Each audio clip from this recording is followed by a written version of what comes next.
उद्या म्हणजे 17 ऑगस्ट श्रावणी सोमवार आणि नागपंचमी असा दुर्मिळ आणि फलदायी योग एकत्र आला आहे. श्रावण महिन्यातील पहिला सोमवार आणि त्यात नागपंचमीचा सण येणे म्हणजे भगवान महादेवांची त्यांच्या गळ्यातील आभूषणांची म्हणजेच नागदेवतेची एकाच दिवशी पूजा करण्याची सुवर्ण संधी आहे. धार्मिक मान्यतेनुसार श्रावणी सोमवारी नागपंचमी आल्यामुळे या दिवशी केलेल्या पूजेचा आणि उपायांचं फळ 1000 पटीने जास्त मिळते.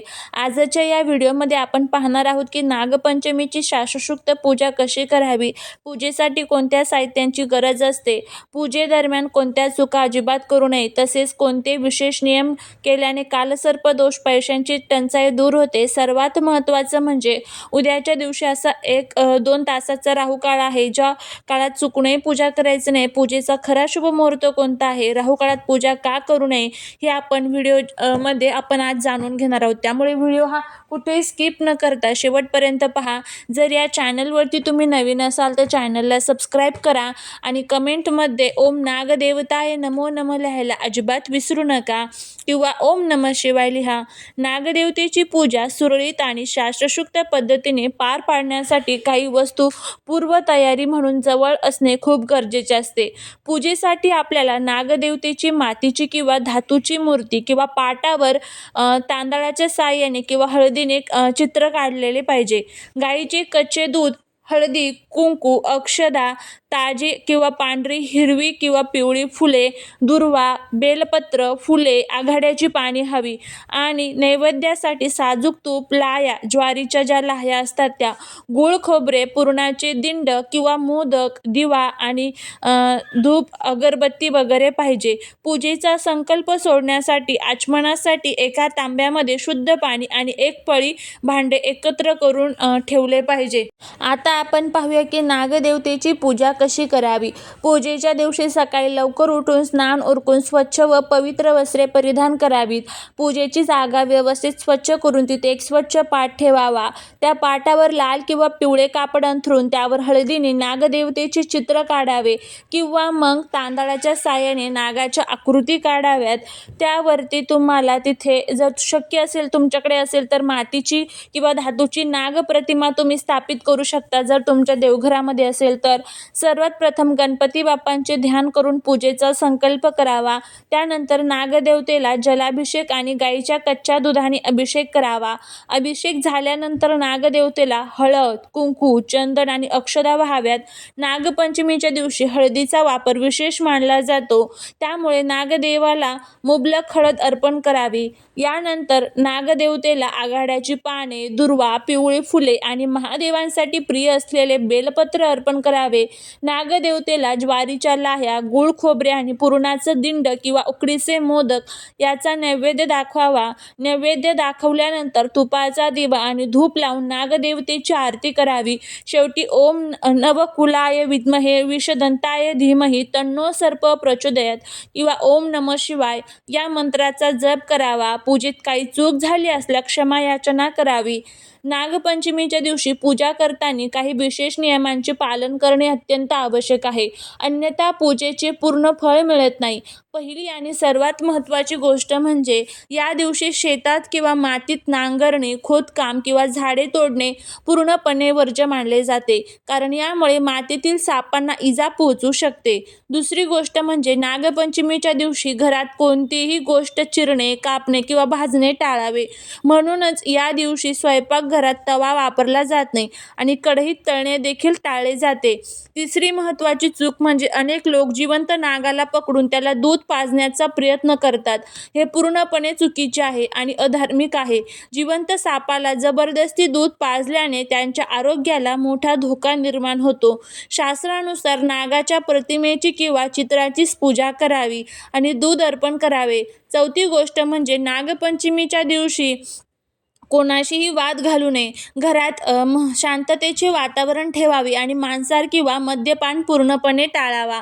श्रावणी सोमवार आणि नागपंचमी एकत्र आल्यामुळे उद्याच्या दिवशी काही विशेष उपाय केल्यास आयुष्यातील मोठ्या समस्या संपू शकतात.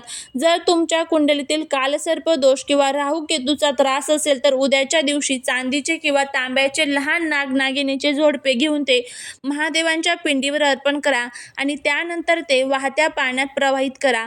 या उपायाने राहू केतूचा प्रभाव त्वरित कमी होतो.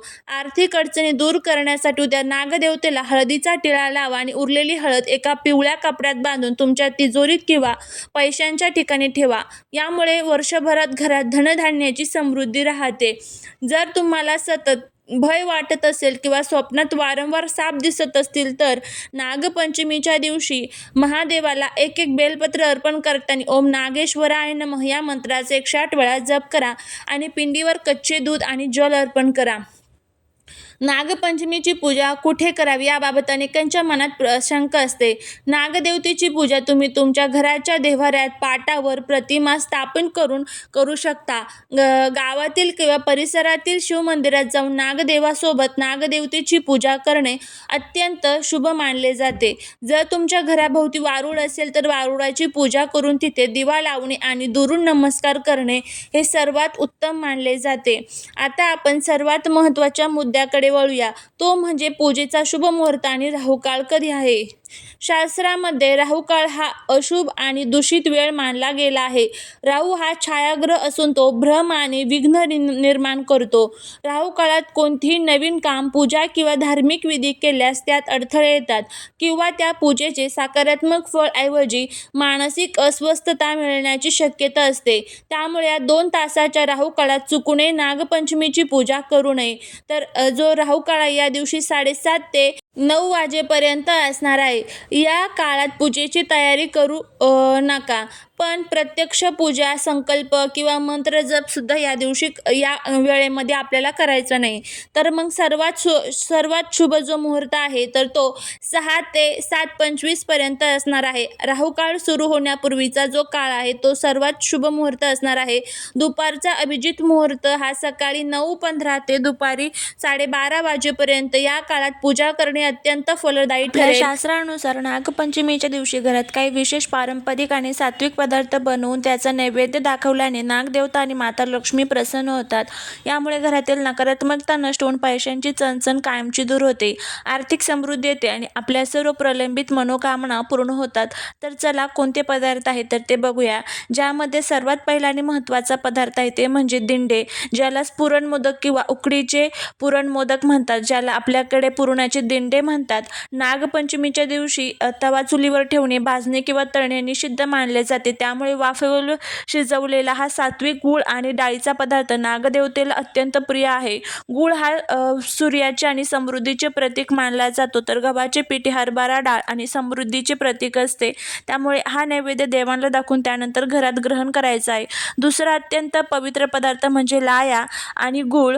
तर बघा, नागपंचमीला पूजेत ज्वारीच्या किंवा साळीच्या लायांना अनन्य महत्त्व असते. लाया या समृद्धीचे आणि सुसंवादाचे प्रतीक आहेत. पूजेनंतर नागदेवतेला ज्वारीच्या लाया, गूळ आणि दुधाचा नैवेद्य अर्पण करून घरातील सर्व सदस्यांनी तो प्रसाद म्हणून ग्रहण करावा.